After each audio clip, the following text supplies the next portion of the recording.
the best lead that any of us get, right? You ask anybody, what's your best lead? Oh, personal referrals, right? Because personal referrals, they close better. They're less price conscious. So, if a current client refers to you, that's great, right?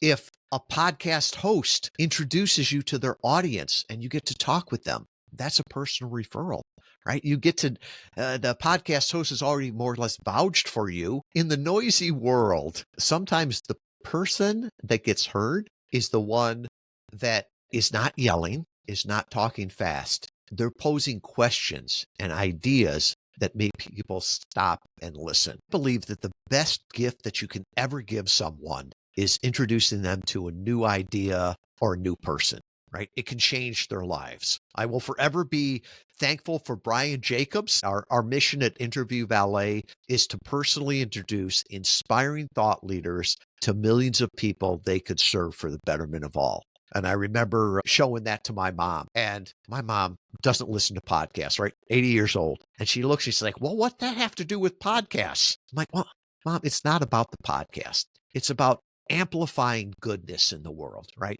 There's enough things that amplify darkness. And today there's a lot of problems in the world, but there is no better time to be alive, right? I don't care where you are, where you're living, what your circumstance is, you can use the tools that we have today, many of them free, in order to share what you know, right? To be that thought leader, to help other people.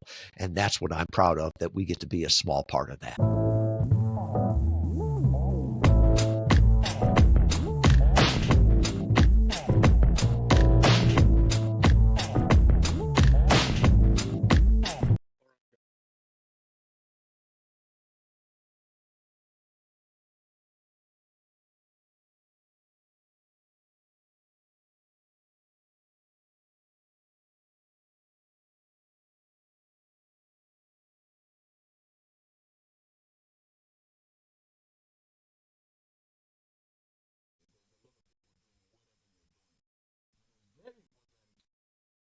For you to stand out to become the authority in your space.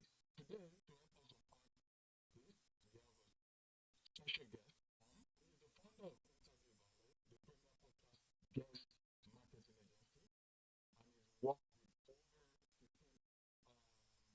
1,000 from Fortune 500 to high-level coaches, helping them turn podcast interview into real business results. He's not just the CEO of Interview Valet. He's a Navy veteran, and I want to say thank you for your service. And he's also an engineer by training and the author of Podcast Guest Profit. Tom combines analytical precision with powerful storytelling, and today he's going to show us how podcasting can elevate your brand, not just by selling, but by serving. Let's get into it. I want to say, Tom, welcome to the Winner's Circle. Jay, I am thrilled to be here, and we're going to have a great conversation with a lot of actionable takeaways. Yes, you're right. Thank you for coming. We appreciate it.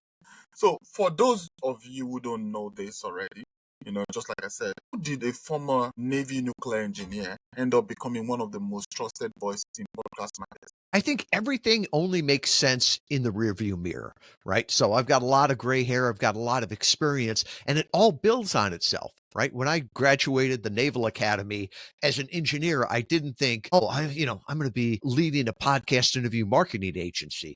Heck, there wasn't the podcast back then. But the engineering side gave me the framework to think about problems, to think about solutions, right? And then I got into corporate America. I went back and got my MBA.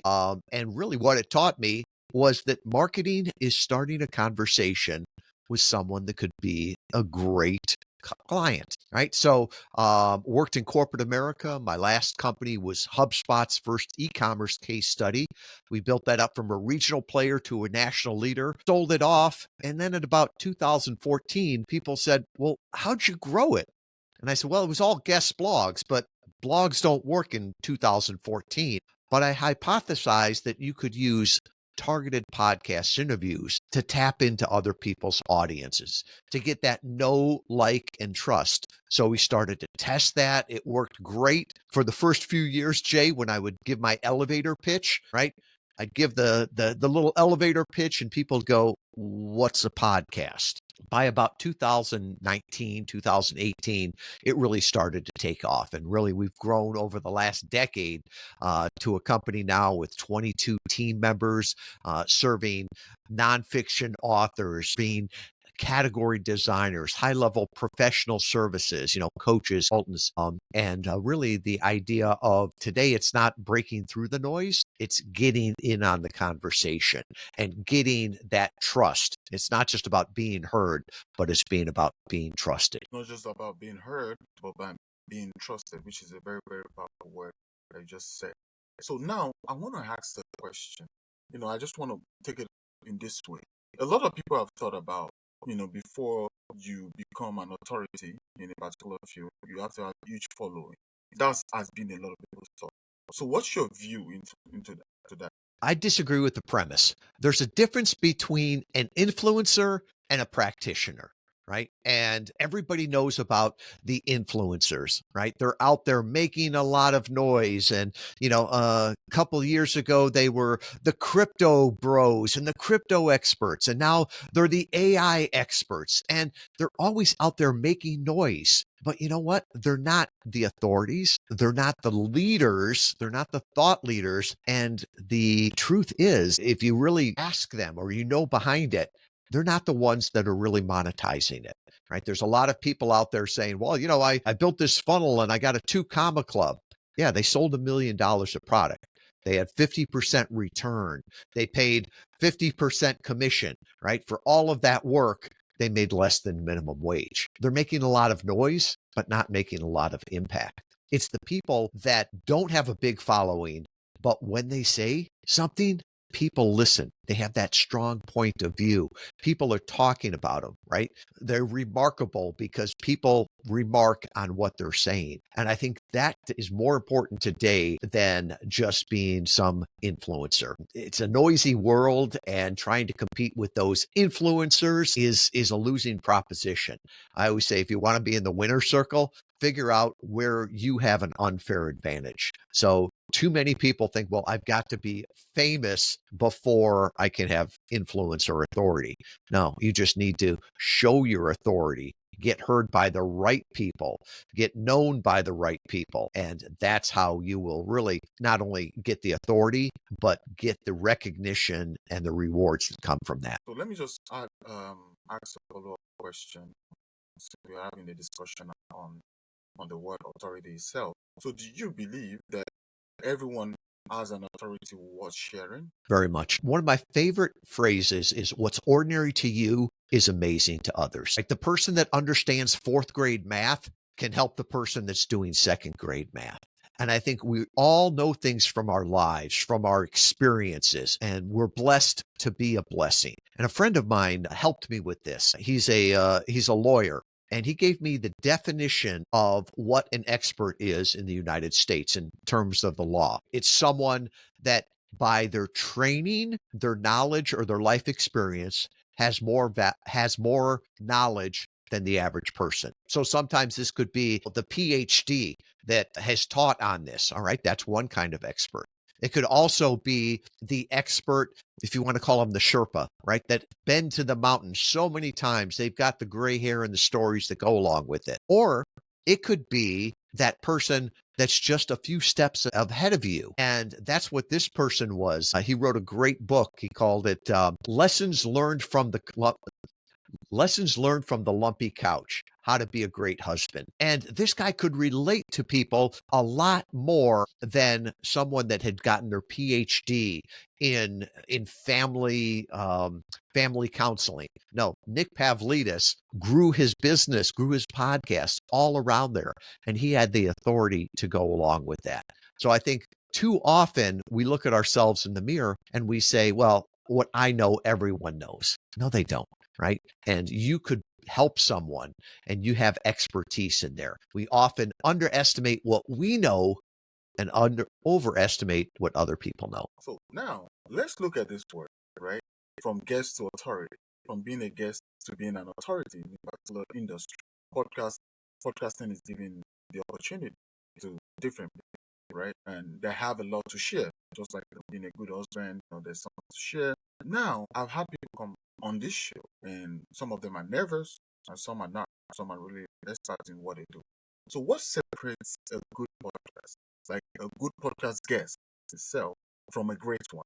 What should people, from your experience, what should people be doing before, during, and after the interview? I'm going to take away the word podcast and just put the word a guest in there and focused on what being a guest is all about, right? So what makes you a great guest? Jay, assume that you invite me over to your home for dinner, right?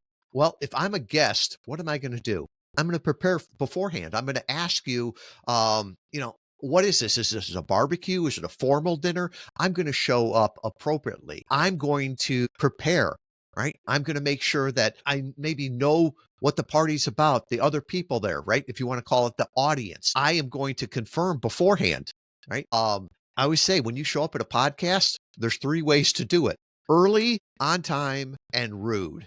Think about if you were a guest at somebody's home, right? You don't want to show up too early, but you don't want to show up late because that's just plain rude. Then when you're there, recognize that you are the guest, right? So you follow the host's lead, right? And then afterwards, you thank them, right? And maybe if you're at their home, you thank them with a thank you note. You send them an email, you send them a little gift. As a podcast guest, how you thank them is helping promote the interview, right? There's so many guests that go on to interviews and then they just ghost the host afterwards, right? No, if you wanted to get in front of that audience, if you wanted to have that conversation, then you want to make sure that you continue that with social media afterwards. So that's how to be a great guest. But I'd like to push one other thing there too. How can you be a memorable guest, right? And some people are remembered for the bad things, right? Oh, that was the person that was so loud and obnoxious, right? That's memorable. But then there's also the person that's memorable that makes you think see the world in a different way, right? Maybe introduces you to a new idea, a new book, something like that. So when you show up, make sure you have something interesting to say. If all you're doing is making noise and answering questions with answers that nobody cares about, that you don't have any point of view, well, you may be a good guest there, but you're also going to be a guest that's forgotten. The guest that's forgotten. So that's the word.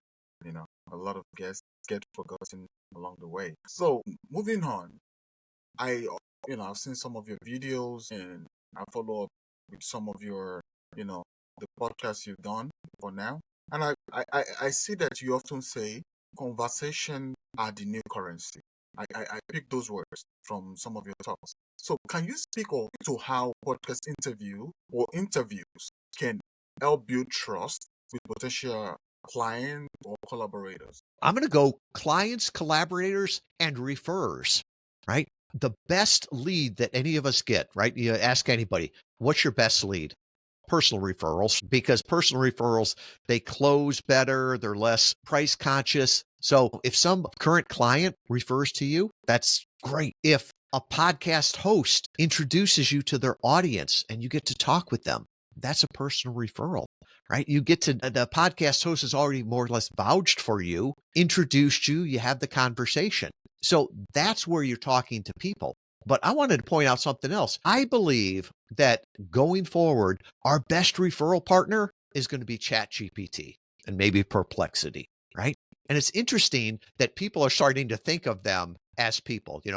My wife calls it Chad. I talked with Chad the other day, and this is what he taught me. And it's interesting because if you go to ChatGPT now, in the fall of 2024, they started to show where they were getting their sources from. And I'd encourage you, go ahead and ask ChatGPT about yourself or about your business, and then look at the sources that they quote. And where they're pulling from is things like Wikipedia, your own website. If you've got a book, they'll pull from Amazon.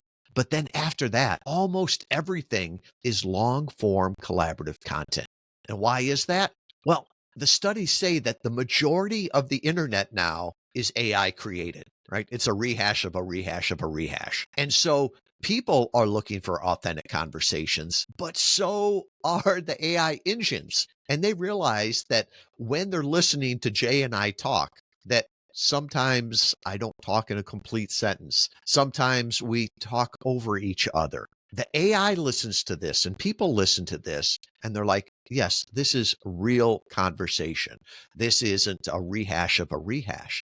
And so I believe referrals come from your current clients, people that know about you, podcast hosts, and eventually, right, it's going to be Chat GPT, and they're going to say, who are the industry leaders in podcasting and talking about what it takes to win. And they're going to say, oh, the winner's circle with Jay, right? And they're going to say, well, how can you use podcasts to grow your business as a guest? And they're going to say, Tom Schwab with Interview Valet. In fact, here's a interview that Jay and Tom did. You can listen right here. And that's where it's going to. And it's almost spooky because they'll even put this from YouTube and they'll put it right on ChatGPT. You don't even have to leave that platform anymore.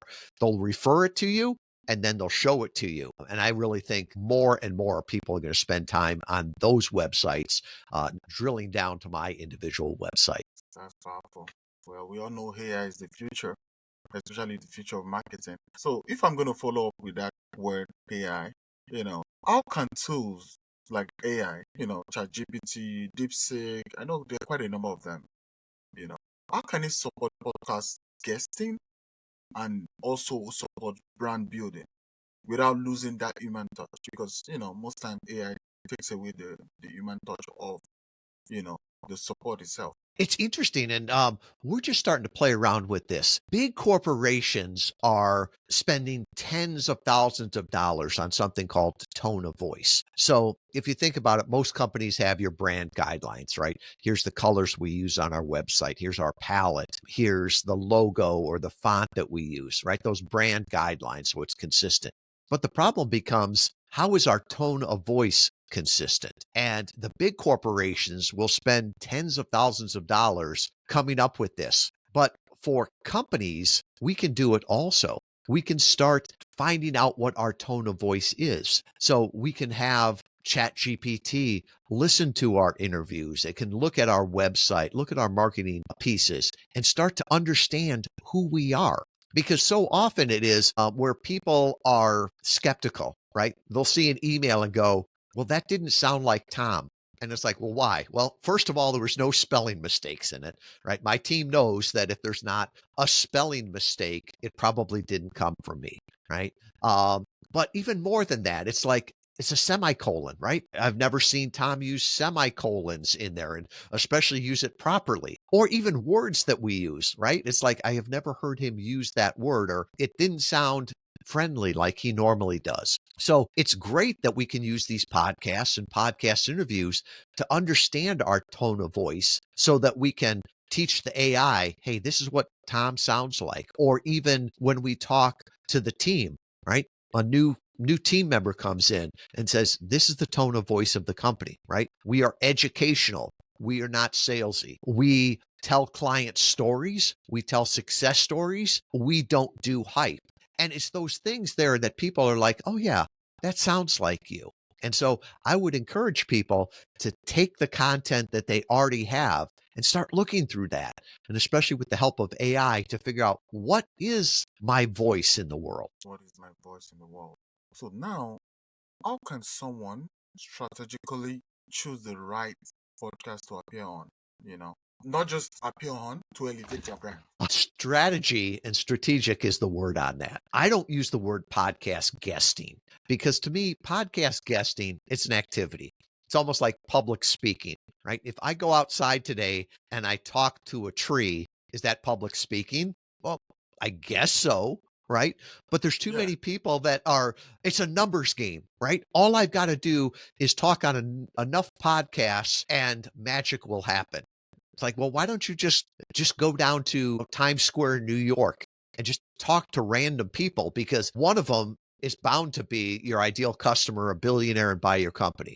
And they're like, no, that won't work. And I'm like, well, why do you think just getting on random podcasts will work? And there's a great book out there by Eddie Yoon called Super Consumers. And what he points out is there's the Pareto principle, right? Of 80% or 20% of your clients will give you 80% of your results. And so he talks about just talk to your super consumers. So start to figure out where those people are, right? Figure out where they are. Ask them, what podcasts do you listen to?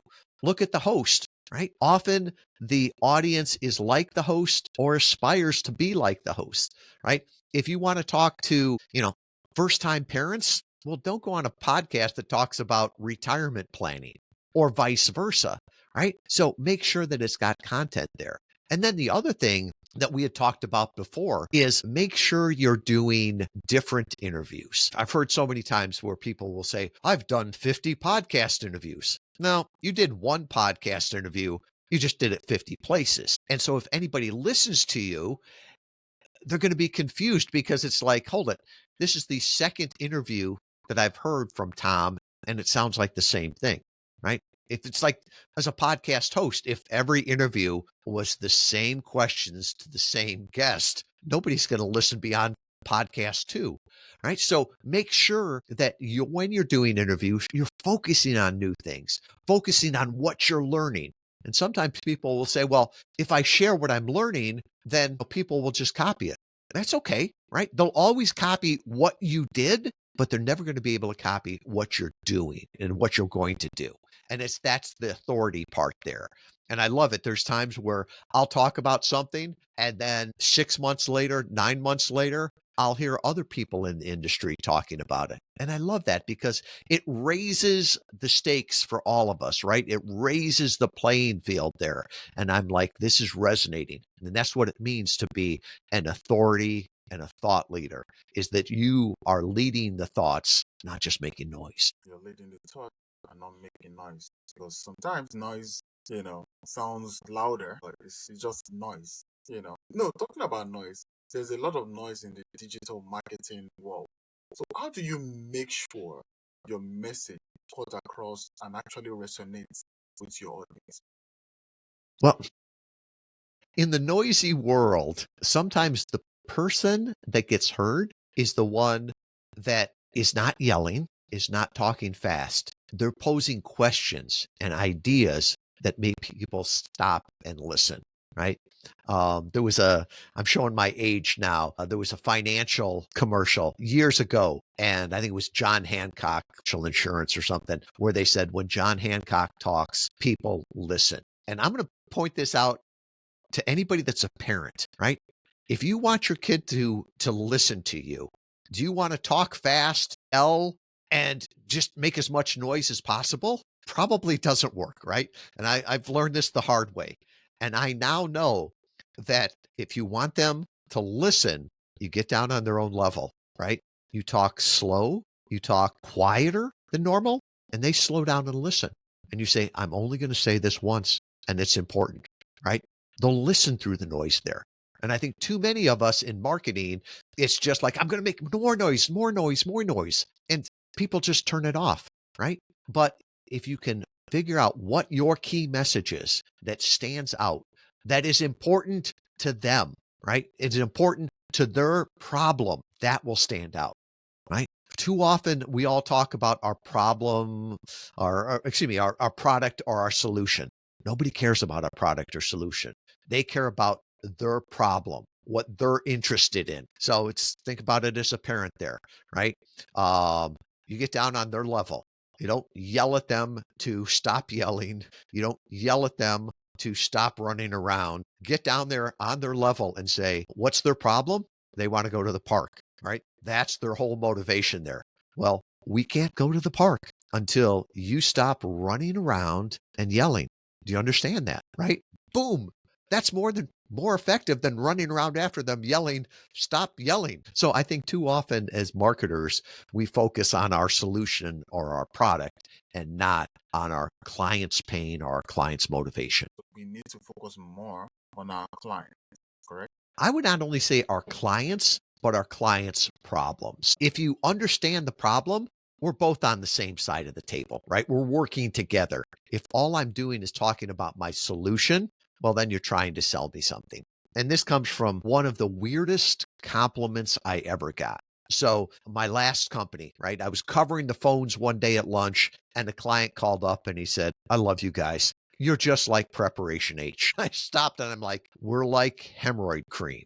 You got to explain that one. And he's like, no, it's a compliment, right? He's like, you came recommended.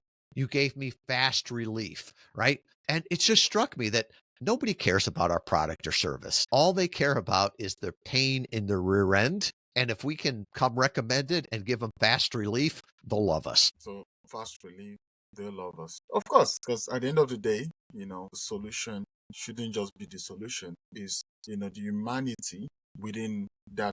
The humanity while you providing the solution matters a lot. Correct? And it does. Even when I talk with people, they'll come to me and say, well, I want to get on podcasts. I'm like, well, that's an ego thing, right? I just want to be on podcasts. Well, that'll be fun the first one or two times, right? But you've got a lot of things to do in your life. I don't know that a lot of people that want to take up podcast guesting as a hobby, right? There's better things that you could do. And I'm like, well, what do you actually want? I want to do it so I can talk to my clients. Well, why? So I can build authority. Okay, great. Ultimately, what do you want to do? Right? Maybe I want to get more clients. I want to get referrals and leads that close faster for a higher amount. I remember one client I talked with, he was a high-level consultant. And I said, why do you want to get on podcasts? Is it to get more clients? And he says, heavens no, right? I have as many clients as I want right now. And I'm like, well, then why are you going on a podcast? And he said, because when I build that authority, I can charge more, right? So I want to be able to raise my prices, not just work more. Another person came to us and he said, I want to double the amount of leads next year. And I said, okay, can do that, right? So you want to double the business? He's like, no, I want to have more leads so I can be choosy and picky about the people that we work with, right? I can think of one client that we worked with. He's a tax accountant, right? High level. And he was out there growing his business. And he came back to me after about probably 4 or 5 months. And he's like, hey, we need to pause this for a bit. And I'm like, what's the matter? And he's like, well, I've sold out of my capacity, right? I've got all the clients that I can deal with right now. He said, we need to pause this because I'm going to hire another accountant to work with me. I'm like, okay. So I think it was about a month later, Jay, and he came back and he's like, we really need to ramp this up. And I'm like, oh, okay. He's like, no, I mean, really ramp it up. He said, I wanted to hire one accountant and I found two that I really liked. I hired them both. Now I've got to go out and get the work for them. So there's all those things of knowing why you're doing something, because if you don't know why you're doing it, as soon as a roadblock comes up, you'll be on to the next thing. So knowing why you're doing something is very important. So now we've gotten to this part where, for our listeners who are thinking, this sounds great, but where do I start? I would want you to help me answer that particular question. Where do they start? What's the first step they should take First to step, start leveraging their brand growth? so I love how you said the first step. It's one step, right? And too often I'll see people like, well, I'm going to reach out to 1,000 podcasts, right? And I'm going to do this. I'm like, okay. And unfortunately, the industry is set up where they're selling more, they're not selling better, right? So there's a tool out there right now that'll say you can pitch 1,000 podcasts in the time that will take you to pitch one, right? Yeah, you can, but it doesn't mean it's going to help your business or they're going to say yes. So I always start with people saying, let's find 5 podcasts, right? Find 5 podcasts where you think you can add value. And this is not Joe Rogan and Brene Brown. These are ones that your ideal customers are listening to, maybe that you listen to, right? And Gary Vaynerchuk often talks about that book, Jab, Jab, Jab, Right Hook. I look at it as give, give, give, ask, right? So find these 5 podcasts, actually listen to them, right? Give them a rating and review. All podcasters, we're all human. We listen for our own name. So if you give them a rating and review, they're going to notice it, right? Follow them on social media. Make some comments about their content, right? They'll know who you are after that. That's giving, giving, giving. Then when you reach out to them via email, social media, you say, I've listened to the podcast, right? I've enjoyed this part. I think there's something that I could offer your audience. So it's not, I wrote a book, I want to use and abuse your audience. No, I think I've got value that they could benefit from, right? If you keep giving like that, then they will ask you to be on their podcast. And then keep giving afterwards by, showing up on time, giving great content, promoting it afterwards. But too often people will say, well, that's not scalable. Well, I don't know if it's scalable or not, but you know what? I know it's very effective because of those 5, you're probably going to get invited to 2 of those. And if you do a good job at the end of that podcast, you can say, to the host, I really had a great time doing this. I want to share this message with more people. Do you know anyone? Podcasters know podcasters, right? So if you go on a podcast and do a good job and you get introductions to 2 more podcasts, right? And then you do that again and again, you'll fill up your dance card, right? You will get that exposure out there. Where I see people making the mistake is they'll go out there trying to do a lot of podcasts. And Jay, they actually hurt themselves. There was a brand that came to us and she had a great product, right? It was a great category design, a new way of doing meditation with feedback. And she went out for the better part of 6 months and did podcast interviews. And this agency that she was working with just said, oh, just keep doing more.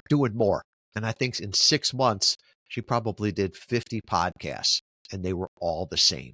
And they were all just selling her product. She was wondering why she wasn't getting any results with this. And I'm like, because you're doing a sales call, right? You're doing an infomercial on a podcast. That's not why people are there. So we showed her a different way to do it. But the problem was, Jay, is that she had gone out there and had such a bad reputation on podcasts that everybody knew that she'd come on your podcast, she'd do her sales pitch, and she'd never promote it afterwards. And so before we bring on a client, we ask hosts, because we know a lot of them, right? And we said, what's your feedback on that interview? And to a T, they're like, no, I would not invite them back. I would not recommend them to another podcaster because they just tried to use and abuse my audience. And we're judged by our reputation today. That's a good thing and a bad thing. So whatever you're doing out there, make sure if the world knew about it, that you would be proud of it. So when you're doing podcasting, when you're taking that first step, do it with the right heart to serve, knowing that if you do a good job, you'll be rewarded for it. Yes, it's very important to do it with the right heart. I've had guests come on my show and I'm like, oh, I would love to have them back. And I'm being honest, and I've had guests, I'm like, oh, we just need to wrap this up, right? Because I know it's just like strictly the sales pitch, and that's what it is. So you talked about mistake, you mentioned mistake earlier. What's one common mistake they make when trying to use podcast for visibility, and how can they avoid it?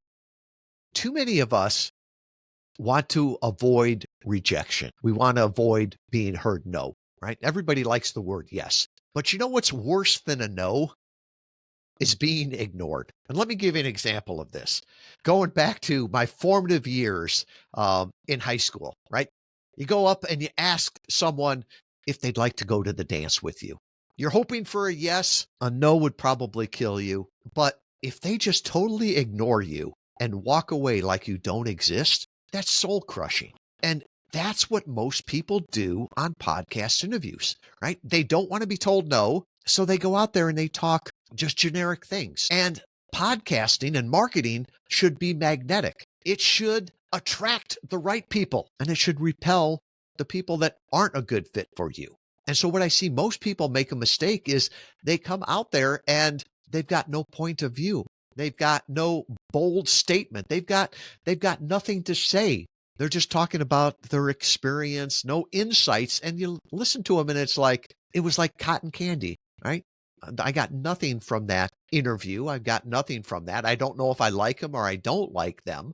I'm not going to take action from it. And so with that, they're not remarkable. They're not even memorable and they just get ignored. So when you're going there, knowing what you believe, know what your point of view is, right? I'll publicly come out and routinely say, I don't believe we're all one funnel away. I believe we're one conversation away. And there's so many people that are just like, well, it's all funnels and you got to build this funnel and funnel. I reject that premise. If you can do that on podcasts, you'll cause people to stop and go, huh, I've never thought about it that way. I don't know if I agree with it or not, but let's have that discussion. So I think too many people want to get a yes, or they fear getting a no. And ultimately what they get is just ignored. Being ignored is worse. Yeah, because you don't get a yes, you don't get a no. So you're like in limbo, which is even worse. So as we move on, if someone wants to turn their guest appearances into real business and they're trying to make their business, of course, when I mean real business, I mean to grow their business, because when they come on the show, they talk about their knowledge, what they know, and from there people check them out, or they Google them to know how to reach out to them to see if they could be the solution they've been looking for. For example, you talked about earlier, you talked about somebody who reached out to you and had like he reached out to somebody else and had like 50 interviews, and it was like a sales pitch, right? Which if you look at that, it's just sales pitch. But how can she even track or measure that those 50 interviews she went for grabbed a lot of attention? Not just how do you track it? How do you measure, if there's a growth in the interviews you're doing? Are you getting great feedback or what? Yeah, it's a lot of people will say, well, you can't track or attribute the traffic from a podcast interview. And I'm like, if you do it right, you can. And too many people think, well, I am going to be so amazing on this conversation that everyone will listen to me, they'll Google me, they'll find out about me. I'm going to ask your listeners right now. I don't think anybody remembers what's my name, right? They could Google Tom, but that's not going to get there, right? Because if you're on television, you see the person's name right there. Maybe you see their company, you see their logo. But Tom Schwab was probably just mentioned at the very beginning. The company, Interview Valet, you may remember that, you may not. But this idea of how am I going to find this? Or the idea that everybody's going to go back to the show notes and find this is laughable, right? We listen to podcasts while we're multitasking, right? With the kids, we're driving, we're running. So the best practice always at the end of a podcast is to send the people to one place. Make it easy for them, right? But give them 3 ways to say yes. And too often I'll hear people at the end of a podcast interview say, well, you can find me here on LinkedIn, and here's my cell phone number, and here's my email, and this is my TikTok, and it just confuses people. So the best place is always to send them back to your website, but to make one specific, we call it a welcome page, to send them to. Because that way that anybody that hits that welcome page, they came from that interview. And digital marketers are always going to tell you one call to action. Well, I don't disagree with them, but we have tested this over a decade, right? HubSpot looked at our data. They've been a client. And what they found is that meet people where they are. Give them 3 ways to say yes, right? Give them a small yes that'll get them back to the website, right? Something that doesn't take them a lot of time or a lot of money, right? The medium yes could be something that takes them a little bit more time. It could be a video, it could be a book, it could be a webinar, case studies, right?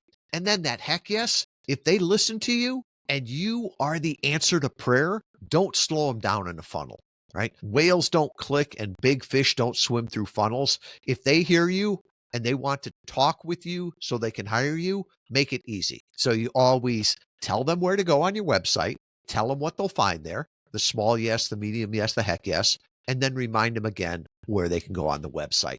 That is always the best practice. Yeah, that's always the best practice. So what about some people that don't have a website? It's weird that some CEOs and, organization leaders and founders some don't even have a website. I've had somebody on my show who doesn't have a website. Yeah. You're not an authority. You're not a real authority if people can't find you online, right? That's the first thing we do. It's the first thing hosts do. It's the first thing people do. If all of a sudden I come on pitch myself to a podcast and I'm like, I am the leading authority on this, right? and they can't find you online, you may think you're the leading authority, but the world doesn't think so. And today, it doesn't have to be a huge website, right? Even have a page, right? I think of one of our clients years ago, Tim Sanders. Tim has written great books. He worked for Mark Cuban. He was at Yahoo. I think, he's at one of the freelance companies right now as their chief evangelist. I'm sorry, I can't think of which one it was. But he always would send people back to timsanders.com. He's like, I bought it a long time ago. That's where people can find me, right? For my name, TomSchwab.com was taken. There's a mortgage broker out in Seattle that owns it, and he just pushes back to his LinkedIn. And he said, when I retire, I'll give it to you. Well, in the meantime, I just put Tom Schwab. All right. So that's not going to change throughout time. So even if people can't find me there, but they can find me, on my LinkedIn, other places. But yeah, it's important to have at least one homepage where people can find you. I am Tom Schwab. That's powerful. You just, and do you know when the man or the person who is Tom Schwab going to retire? Well, I always hope for that next great uptick in the housing market. I've talked to him numerous times. Super, super guy, right? And I have to laugh because after I couldn't get my own name, I went out and bought the names or the domains for all of my kids. And so it was one of those things that I hope they need it someday, and I'm the one that owns it, so they got to come and talk to me about it. So you can always find something that's similar, right? Talk with, I think of, there's a great, great author out there, David Meerman Scott, and David always goes by all three names. And I remember talking with him one time, and he's like, do you have any idea how many David Scotts there are in the world? He said, early on, I just had to realize that I had to use my middle name too. So there's all kinds of ways to do it. Just make sure that if people can check you out online, that you're an authority there too, because it's like, if you don't exist online, people will assume you don't exist. If you don't exist online, people assume you don't exist. We use that for also, we use that to check information about our guests, and that's helped a lot. So sometimes when you're not online, there's no way you can actually see some of the things you're doing. If you put my name online, Jay Adewole, you're definitely going to see something. And if you put some Schwab online, definitely you're going to see something. So it's very, very important to invest in putting yourself online some way or the other. And what has been the most rewarding part of helping others find their voice? And also, not just only that, and also helping them grow their brand through podcasting. I believe that the best gift that you can ever give someone is introducing them to a new idea or a new person, right? It can change their lives. I will forever be thankful for Brian Jacobs. That is the man that introduced me to my wife, right? It changed my life. And to me in this business, right, we've been doing it now for over a decade at Interview Valet. The thing that warms my heart and I'm more proud of than anything else is when I'm listening to a podcast and somebody like Jay talks about, well, this is my friend so-and-so, and we work together on this. And in the back of my mind, I'm like, yeah, we made that introduction, right? We introduced those people. Or our clients, right? I learned so much from all of our clients, right? Eddie Yoon, I mentioned his book, Super Consumers. Harvard Business Review published it. We helped promote that book. And that idea of super consumers blew my mind, right? It changed the way I looked at the world. Category design, with Christopher Lockhead, we've helped promote that and helped other companies really dominate, be the category kings and queens of their business. And to me, that's the thing that I'm most grateful for and most proud of, right? Our mission at Interview Valet is to personally introduce inspiring thought leaders to millions of people they could serve for the betterment of all. And I remember showing that to my mom, and my mom doesn't listen to podcasts, right? 80 years old. And she's like, well, what that have to do with podcasts? I'm like, well, Mom, it's not about the podcast. It's about amplifying goodness in the world, right? There's enough things that amplify darkness. And today, there's a lot of problems in the world, but there is no better time to be alive, right? I don't care where you are, where you're living, what your circumstance is, you can use the tools that we have today, many of them free, in order to share what you know, right? to be that thought leader, to help other people. And that's what I'm proud of, that we get to be a small part of that. That's very great, Tom. So as we round up, I would want you to recommend few tools or platforms or resources for people who want to learn more about being a guest on podcast or podcast guest marketing. Yes. And so with that, I wrote a book. We mentioned that, and you can buy it on Amazon. I'm happy to give that away, right? And I talked before about how to do a welcome page, right? So if you go to interviewvalet.com/winners, there's an assessment there, right? Will podcast interview marketing work for me? 10 questions. It'll give you an answer there. You get a free copy of the book. Or if you want to talk with me and say, how could I use this in my business to grow my brand, to grow my business? I'll put my calendar link there too. And that's all back at interviewvalet.com/winners. What I would encourage you to do is don't learn from your mistakes, right?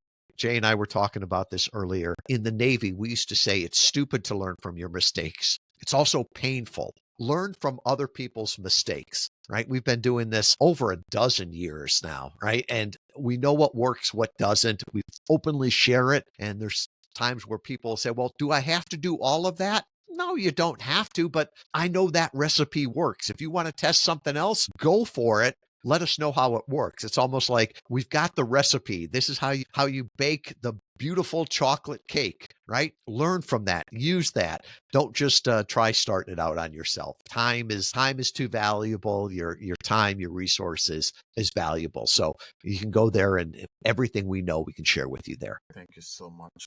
I am TomSchwab.com, correct? Correct. All right. So I just want to say, if this conversation inspired you, just like what I want to say, every time I say it, I always say, for you to be in the winner circle, don't just sit on it. You need to take action. Whether it's reaching out to a podcast or building your own media kit or whatever you think you can get, the step you need to take, or reaching out to Interview Valet, any way you just need to just take that step. Don't just listen to this and just turn it off and say, okay, I'm done for today, and move on. This is your opportunity that can bring you closer to becoming the authority in your space. All right. So also, of course, don't forget to subscribe to the Winner Circle podcast on YouTube, on all the platforms. If you're listening on Apple Podcasts or Spotify, anywhere you're listening, just make sure you click on the subscribe button so we can know that you joined us and you can listen to more interesting guests. I also want to say a huge thank you to Tom Schwab for sharing his insights and reminding us that our voice matters. We don't have this voice just to communicate only. We are meant to use the voice, to grow our brand and also to serve with value, and which is very important. Value, intention, and being authentic. So, just like what Tom said, he said, you don't need to be the loudest in the room. You just need to be in the right room, having the right conversation, and being and connecting to the right audience, right? So, which is very important to take note of that. Do you have any last words before we close? I'd say repeat what I had said before about what's ordinary to you is amazing to others, right? So something that you're like, oh, everyone knows this. No, they don't, right? You could help people, and you were blessed to be a blessing. So I'd encourage you, share that with others, right? Be a podcast host, be a podcast guest, share it on video, blogs, whatever it is. But what's ordinary to you is amazing to others, and make the world a better place by sharing that. Make the world a better place by sharing that. All right. Thank you. Till next time, keep building, keep believing, and always stay in the winner's circle. Very important. Make sure you stay in the winner's circle. All right, guys. I want to take a moment to highlight a fantastic opportunity for you. So if you are eager to elevate your business and gain new insights, I want to say look no further than Point of View Consulting, New York. Point of View Consulting, they specialize in helping organizations unlock their full potential. They have expert coaching services and they have expert consulting services. Not only will they just work with you, they will work closely with you to identify challenges They will help you set actionable goals and implement effective strategies for sustainable growth. So here's the exciting part of the story. Point of View Consulting is offering a free consultation for all listeners of the Winner Circle podcast. That's right, no string attached. Plus, for any of their services you choose thereafter, you can enjoy a 30% discount on their service fee when you use the promo code Winner Circle Podcast. So whatever the thing you want them to do, whether it's change management, operational development, whatever the thing is, the services you want them to do, they're going to give you 30% discount on the service fee if you use the promo code Winner Circle Podcast. Whether you're a startup laying your foundation or an established business seeking innovative strategies, Point of View Consulting has the expert strategy to guide you every step of the way. I want to say, don't miss out on the chance to gain a fresh perspective and transform your challenges into opportunities. I want you to visit www.pointofviewconsultinginc.com to book your free consultation today. Remember, your business success starts with a fresh perspective. Go ahead and use the code Winner Circle Podcast and let Point of View Consulting help you thrive. Now let's get back to the show.